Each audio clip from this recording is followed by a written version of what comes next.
Fascinating Frontiers, episode 112. Today is June 25th, 2026. Some fascinating developments to cover today. Astronomers have captured the first fingerprints of a black hole's event horizon, the boundary where nothing escapes. Researchers identified subtle signatures in light that trace the boundary where escape velocity equals the speed of light. The detection relied on high-resolution observations of nearby accreting material. The pattern matches predictions from general relativity but had never been isolated before. The work used data from multiple ground-based telescopes.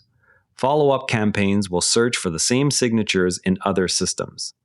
The first detection of event horizon fingerprints comes from careful analysis of light emitted by gas spiraling near the boundary. Telescopes recorded tiny, repeating brightness changes that match computer models of photons skirting the point of no return.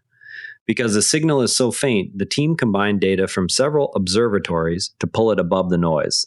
The result gives astronomers a new way to test whether real black holes behave exactly as predicted. What other subtle signatures might still be hiding in existing observations of accreting systems? If you could shrink Earth's mass into a sphere just 1.8 centimeters across, its surface gravity would equal the speed of light, and nothing could climb back out. Photons emitted from that surface would lose all their energy trying to escape, stretching into infinite redshift. The actual event horizon of a stellar mass black hole sits only a few kilometers from its center. Yet the same rule applies. We can watch gas orbit just outside this boundary and see its light dim and stretch, but we still cannot explain exactly how information about what fell in is preserved or lost.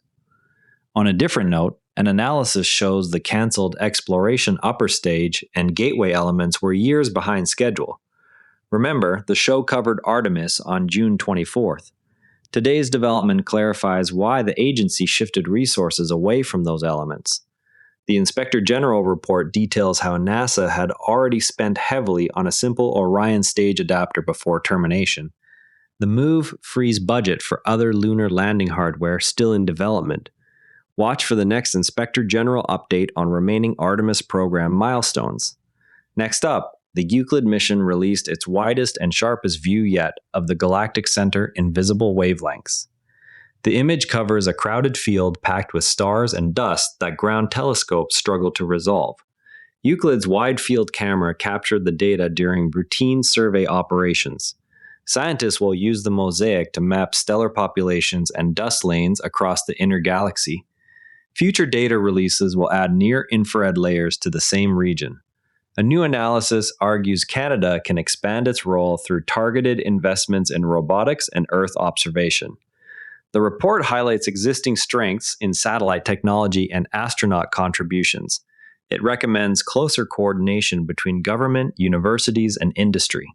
No specific funding figures are attached to the proposals. Next steps depend on upcoming federal budget decisions. China's new rocket is scheduled to lift off in July from Wenchang. Engineers plan to attempt a controlled splashdown of the first stage at sea. The mission will test both the core vehicle and recovery hardware. Success would mark a step toward reusable heavy lift capability. Airspace notices have already been issued for the launch window. The orbiter that flew 25 missions now stands vertically at the California Science Center. Workers completed the final stacking and unveiling this week. The display shows Endeavour mated with its external tank and solid rocket boosters. Visitors can view the vehicle from multiple levels inside the Samuel Ocean Pavilion. The installation marks the end of the shuttle's post-flight journey. The structure in Western Australia formed roughly 3 billion years ago. Earlier dating left its age uncertain, but new analysis of shock minerals and impact melt settled the timeline. The crater's preservation offers a rare window into early Earth bombardment.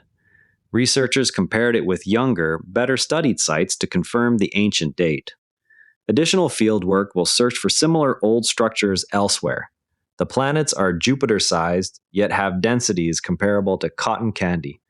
Data from the transiting exoplanet survey satellite revealed their extremely low masses relative to size.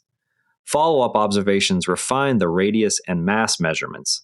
The world's orbit stars bright enough for additional atmospheric study. Researchers will next examine whether the low densities result from intense stellar heating. The satellite's cloud profiling radar is being assimilated into the European Center for Medium-Range Weather Forecast system. This marks the first time space-based cloud radar observations have been used operationally in a global model. The measurements help refine predictions of cloud cover and precipitation. Data flow began after months of validation against ground-based instruments. Forecasters expect incremental gains in medium-range accuracy.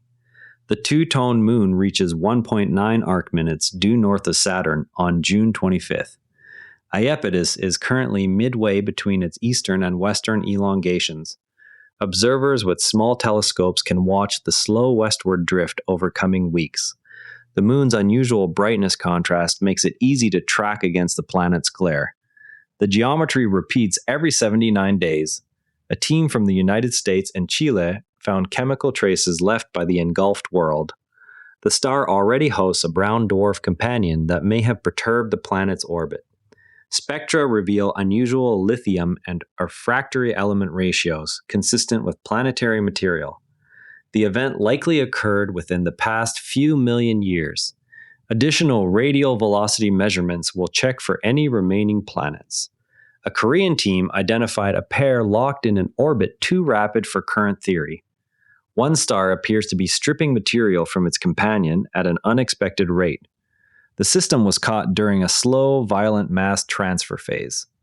Spectra show unusual abundance patterns that standard models cannot reproduce. Continued monitoring will test whether the pair will merge or stabilize. Spring and summer 2026 brought a widespread bloom visible from orbit. The milky blue hue spread through the sea and connected waterways. Satellite imagery tracked the bloom's growth and movement over several weeks. Phytoplankton concentrations reached levels high enough to alter surface color dramatically. Similar events help scientists study nutrient cycling in enclosed basins. A new paper in Science Advances details unambiguous detection of organic molecules in 2 samples. The rocks were collected from the Bright Angel Formation in September 2025. Instruments on the rover measured carbon abundance and molecular structure directly. The findings strengthen the case for past habitable conditions, but do not prove biology. The samples remain cached for eventual return to Earth. The program now accepts proposals from additional European launch companies. It aims to give small satellites and technology demonstrators regular rides. Earlier rounds were limited to a smaller set of operators. Selected missions will receive funded flight opportunities on qualifying vehicles. The next call for proposals is expected later this year. Before we go, keep an eye on further details from the upcoming Inspector General report on Artemis milestones. That covers today's space and science news. Share this with a fellow space enthusiast if you found it interesting. I'm Patrick in Vancouver. See you tomorrow. And if you'd rather watch than listen, find us on YouTube at NEH-RA Network. Links in the show notes. And before you go, this show is part of the NEH-RA Network, a family of daily podcasts on tech, science, and markets. Each one a short, sharp briefing you can finish on the commute. If today earned its place in your feed, here's your next listen. Environmental Intelligence, the Environment and Climate Policy Brief for Canada. Find every show free at netter-ra-network.com. That covers today's space and science news. Share this with a fellow space enthusiast if you found it interesting. I'm Patrick in Vancouver. See you tomorrow. And if you'd rather watch than listen, find us on YouTube at NEH-RA Network. Links in the show notes. And before you go, this show is part of the NEH-RA Network, a family of daily podcasts on tech, science, and markets. Each one a short, sharp briefing you can finish on the commute. If today earned its place in your feed, here's your next listen. Environmental Intelligence, the Environment and Climate Policy Brief for Canada. Find every show free at NEH-RA-network.com. This episode used AI voice synthesis of my voice. Editorial selection and analysis are my own.